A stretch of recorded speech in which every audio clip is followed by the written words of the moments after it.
silahkan membaca buku ini. Dan bagi yang belum sampai kepada rahasianya, maka janganlah membaca buku ini.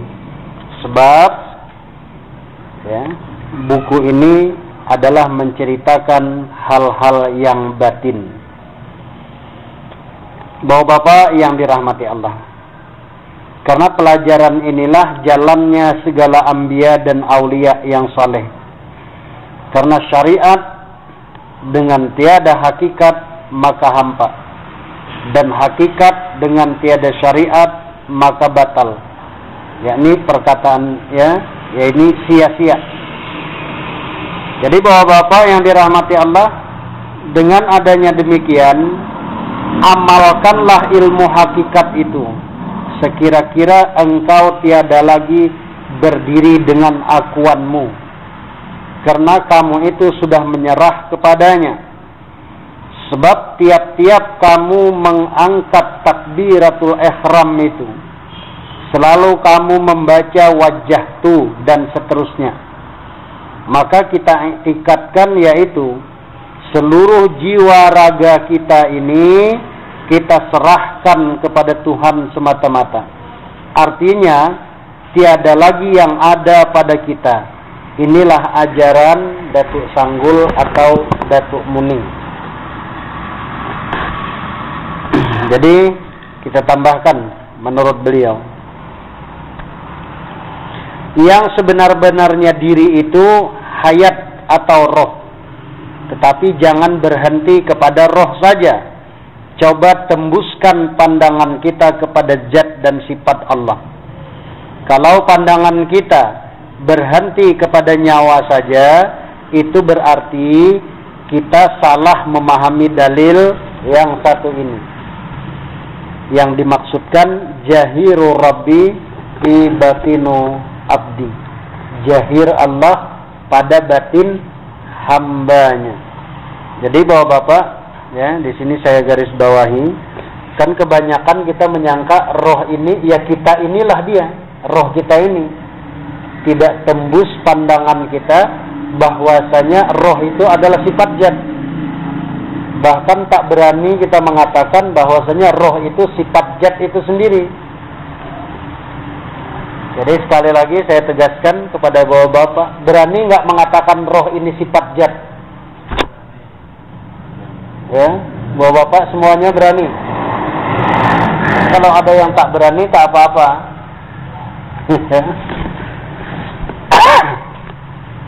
Kalau tidak berani mengatakan roh ini adalah sifat zat yang bernama hayat, berarti bukan makrifat namanya. Ya, bukan ilmu makrifat namanya. Kalau tidak demikian, bagaimana kita untuk makrifat kepada Allah? Arti makrifat itu mengenal Allah. Sedangkan Allah tadi laisa kamislihi syai'un. Tidak seumpama, tidak sebanding. Macam mana mau makrifat kepada Allah kalau tidak berani mengatakan bahwasanya roh ini adalah sifat zat? Nah, itu sekali lagi ya. Makanya tadi pesan beliau jangan terhenti pada roh saja. Maka tembuskanlah pandangan itu kepada zat dan sifat. Jadi bapak-bapak yang dirahmati Allah, yang sebenar-benarnya diri itu adalah roh. Tatkala ia nasab ke seluruh tubuh, nyawa namanya. Tatkala ia keluar dan masuk, napas namanya. Tatkala ia berkehendak, hati namanya. Tatkala ia percaya akan sesuatu, iman namanya. Tatkala ia dapat membuat sesuatu, akal namanya. Jadi pohon akal itu ialah ilmu. Inilah yang disebut dengan sebenar-benarnya diri. Jadi kita ini hanya bertubuh roh semata-mata. Apa sebab disebut dengan bertubuh roh semata-mata? Sebab disebut roh semata-mata ialah karena sudah fana lahir dan batin.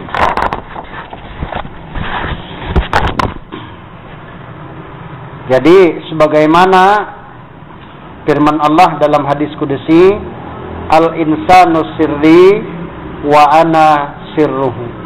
Jadi insan itu rahasiaku dan aku itu adalah rahasia insan. Bapak-bapak yang dirahmati Allah, jadi menurut hadis kudusi ini tadi, rahasia insan itu rahasia Allah juga.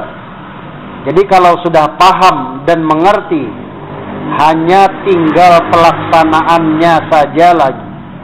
Jadi apa saja yang datang kepadamu, semuanya datang dari rahasia Allah. Tapi jangan kamu pahami bahwa ada perbuatan lain di atas dirimu itu selain dari perbuatan Allah. Kalau ada kita pahami, kita sangka perbuatan yang lain selain dari perbuatan Allah, ini berarti kita keluar kembali dari makrifat itu. Jadi harus benar-benar makrifat itu supaya putus. Jika ada sangka kita, ada perbuatan lain selain perbuatan Allah, maka jelaslah batin kita itu mengandung syirik yang halus. Ya, artinya syirik yang halus itu syirik khafi. Berdasarkan ayat Allah, wa huwa ma'akum aynama kuntum. Artinya Tuhan ada beserta kamu di mana saja kamu berada. Kemudian firman-Nya yang lain, wa fi anfusikum afala tubsirun. Artinya Dia Allah ada pada diri kamu, mengapa tidak kamu lihat atau tidak kamu perhatikan. Jadi bapak-bapak yang dirahmati Allah, oleh sebab itulah kita renungkan pada diri kita masing-masing sebagaimana adanya. Coba kita pandang pada diri kita ini, yaitu kudrat, iradat, ilmu, hayat, sama, basar, kalam. Inilah nama sifat yang 7 yang hak, yaitu milik Allah Ta'ala. Artinya bukan milik kita.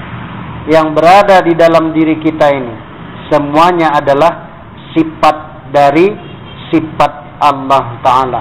Dan itulah yang menjadi diri kita yang sebenar-benarnya diri. Jadi bapak-bapak yang dirahmati Allah, demikianlah adanya, supaya kita mengerti. Jadi kalau sudah paham dengan adanya itu, maka tinggallah hanya penuh kesadaran, pengertian dan pengabdian kepada Allah Subhanahu wa ta'ala.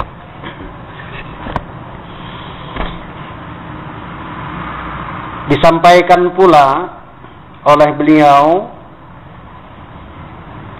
kalimah la ilaha illallah itu hukumnya la ilaha illallah. Jadi la itu maksudnya kepada hayat, ilaha itu maksudnya kepada roh, yaitu sifat, illa maksudnya kepada nafas, yaitu asma, Allah maksudnya kepada nyawa, yaitu af'al. Nyawa itu asalnya Nur Muhammad. Nur Muhammad itu asalnya sifat. Sifat itu yaitu hayat. Hayat itu kenyataan daripada zat Tuhan Rabbul Alamin. Jadi bapak-bapak, hayat itu sebenarnya meliputi seluruh alam. Makanya seluruh yang ada pada alam ini dia bersifat hayat. Tapi ingat, roh itu bukan Tuhan, tapi tiada lain daripadanya. Asal saja diteruskan kepada zat dan sifat. Kalau sudah paham, yaitu jangan dicari lagi, nanti bertambah jauh. Demikianlah pelajaran ini menurut Syekh Arsyad Al-Banjari dan menurut Datuk Muning. Bapak-bapak yang dirahmati Allah, kita tambahkan sedikit.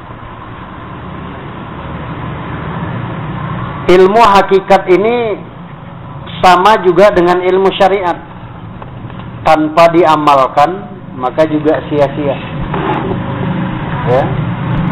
Ilmu hakikat ini sama juga dengan ilmu syariat, tanpa diamalkan maka juga sia-sia. Mengamalkan ilmu syariat yaitu dengan ucapan dan kelakuan. Mengamalkan ilmu hakikat yaitu dengan perasaan. Jadi kalau tidak dirasakan ilmu hakikat itu maka sia-sia. Ya. Nah, jadi sebenarnya kita ini, Bapak yang dirahmati Allah, yang kurang apanya yang kurang? Mengamalkan perasaannya, itu yang kurang. Kalau ilmunya alhamdulillah sudah sama dengan ilmu Nabi, ilmunya sudah sama dengan ilmu wali, tapi pengamalannya yang kurang, khalwatnya yang kurang.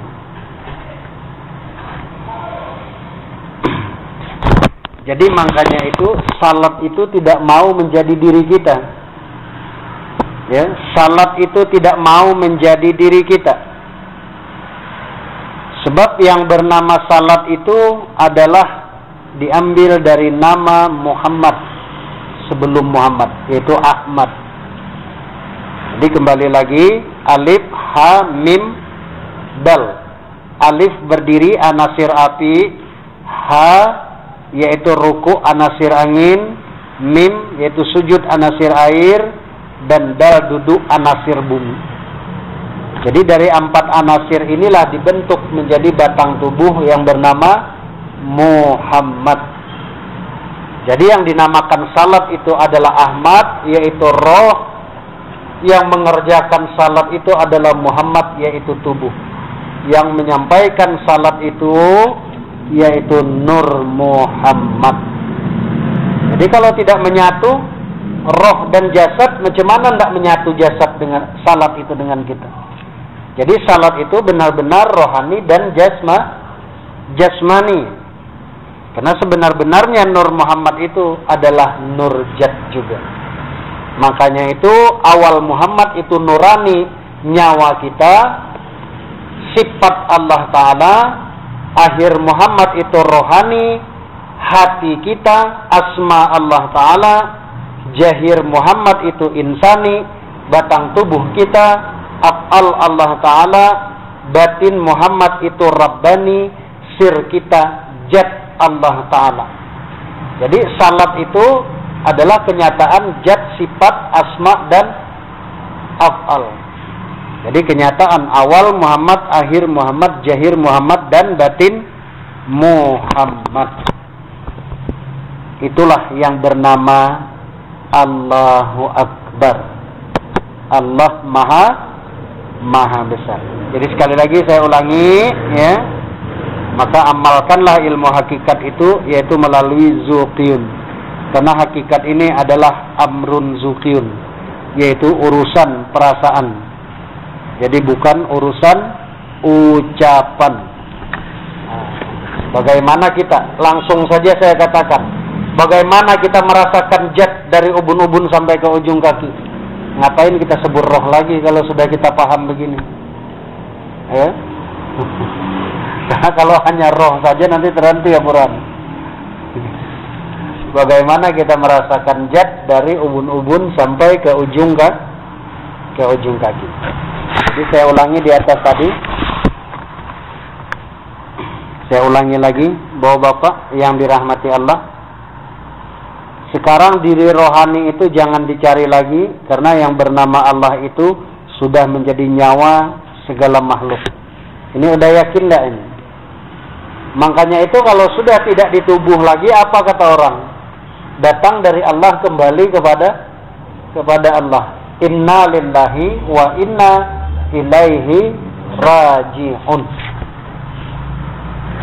Jadi kalau sudah tidak ada di tubuh lagi, maka dia kembalilah kepada Allah. Jadi kalau sudah kembali kepada Allah, ya apa namanya? Ya Allah itulah namanya.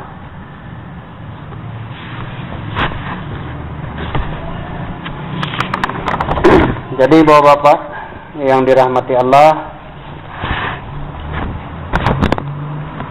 inilah yang dapat saya sampaikan. kesimpulan daripada